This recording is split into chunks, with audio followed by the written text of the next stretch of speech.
Excellences, Monsieur le Président de la République, chef de l'État et magistrat suprême, Excellences, Madame la Première ministre, honorable Président de l'Assemblée nationale, honorable Président du Sénat,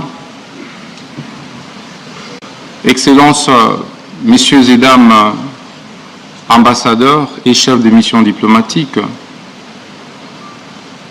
Monsieur le Président de la Cour constitutionnelle et Président du Conseil supérieur de la magistrature, honorables députés, honorables sénateurs, Mesdames et Messieurs les membres du gouvernement, distingués invités en vos titres et qualités respectifs. Qu'il me soit permis, Excellence Monsieur le Président de la République, magistrat suprême, de vous exprimer toute ma gratitude. Gratitude à cause de ma nomination en qualité de ministre d'État, ministre de la Justice et garde des Sceaux de la République démocratique du Congo. Vous avez risqué, alors que personne ne pouvait parier sur un jeune député issu des rangs de l'opposition politique, afin qu'il se voie confier ces lourds et grands portefeuilles régaliens, celui du ministère de la Justice. 5 mois après, Excellence, Monsieur le Président de la République, je pense que votre choix fait plus que jamais l'unanimité. L'unanimité par l'adhésion populaire que les différentes actions et initiatives du ministre, votre ministre de la Justice, requièrent dans l'opinion. Excellence, Monsieur le Président de la République, permettez-moi également de vous rendre hommage pour votre sens élevé de patriotisme. C'est une première dans notre histoire politique que d'avoir un chef de l'État, un président de la République, qui affronte de manière aussi viscérale un ennemi, M. Paul Kagame, qui a tant endeuillé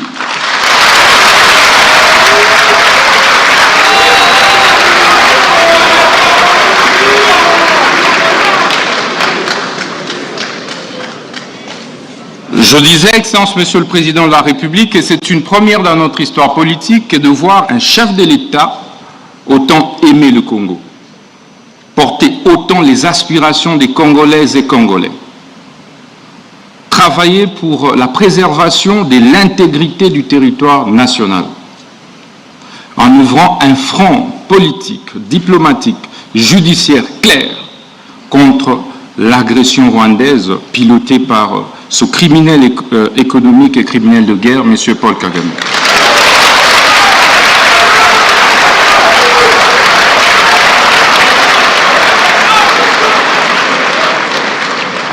Excellence, Monsieur le Président de la République, je puis vous rassurer que vous n'êtes plus seul sur le front judiciaire.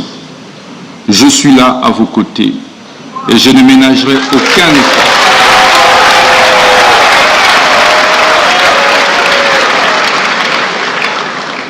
pour que la République démocratique du Congo, au travers de votre autorité, puisse gagner cette bataille injuste, cette guerre injuste et illégale qui nous a été imposée injustement à cause de nos ressources naturelles. Excellence, Monsieur le Président de la République, après cette phase d'hommage, permettez-moi de rappeler également votre dévouement pour l'instauration de l'état de droit, véritable état de droit, depuis votre avènement à la tête de notre pays. Et cet état de droit passe indubitablement par une justice juste et équitable.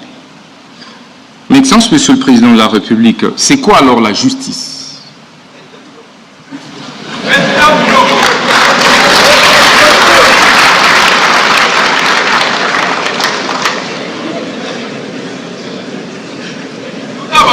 La justice est un terme polysémique, comme l'a dit le bâtonnier national, qui implique un certain nombre d'acceptions. Au-delà de la légalité, elle implique l'éthique, la morale, l'équité. C'est pourquoi un acte peut être légal, mais être injuste, parce qu'il ne comporte pas d'autres acceptions et composantes de la justice. Mais au sens formel, Excellence, Monsieur le Président de la République, la justice devait être comprise comme ce système, cet ensemble de systèmes composés et constitués des corps des magistrats, des avocats, des huissiers, des greffiers, des OPJ, des APG, j'en passe, en vue de créer l'équilibre dans la société, en vue de créer l'apaisement et la paix sociale dans la société. C'est pourquoi, partout au monde, y compris dans notre société, le constituant et les législateurs congolais ont créé ce qu'on appelle la séparation des fonctions pour éviter des abus de la part d'une composante. Vous avez donc le juge qui a pour fonction de dire le droit et rien de plus. Et sa décision ne peut pas être exécutée par lui-même. Il faut donc un huissier de justice pour exécuter sa décision. C'est pourquoi un magistrat debout ne peut pas lui-même exécuter son propre mandat. Il faut donc un APJ, il faut donc un IPJ pour exécuter son propre mandat. C'est pourquoi il faut des greffiers pour pouvoir apposer des formules exécutoires sur des décisions des justices et poser d'autres actes extrajudiciaires. Excellence, Monsieur le Président de la République, c'est toutes ces composantes qui constituent ce qu'on appelle justice. Parce qu'en réalité, sans une composante, le système est défaillant. Si aujourd'hui les avocats décident de ne plus prester, la justice sera handicapée. Si les greffiers font la même chose, la justice sera handicapée. Si les magistrats grèvent, ça va être la même chose. Donc la justice, c'est un corps, c'est comme un corps humain, où chaque membrane joue un rôle essentiel. C'est pourquoi la conviction qui est la mienne, Excellence, Monsieur le Président de la République, est que c'est tout ça qui forme en réalité le pouvoir judiciaire.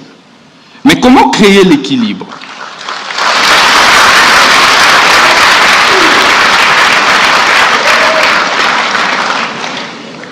Mais comment alors créer l'équilibre et veiller qu'une composante puisse empiéter sur les fonctions d'une autre composante?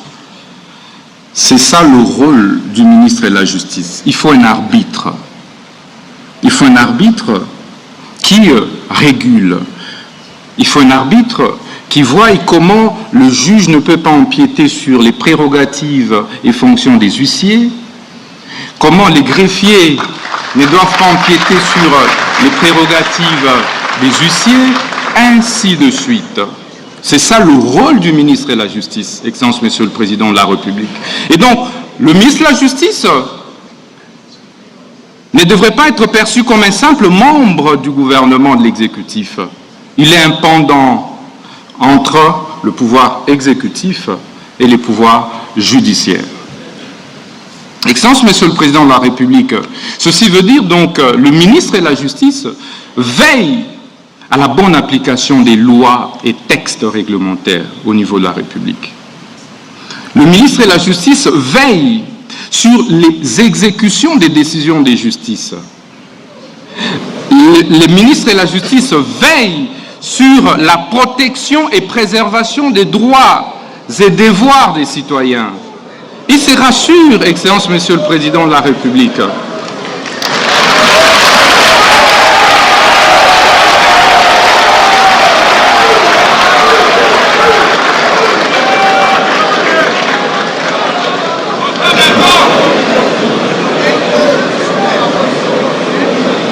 Je disais donc que le ministre de la Justice veille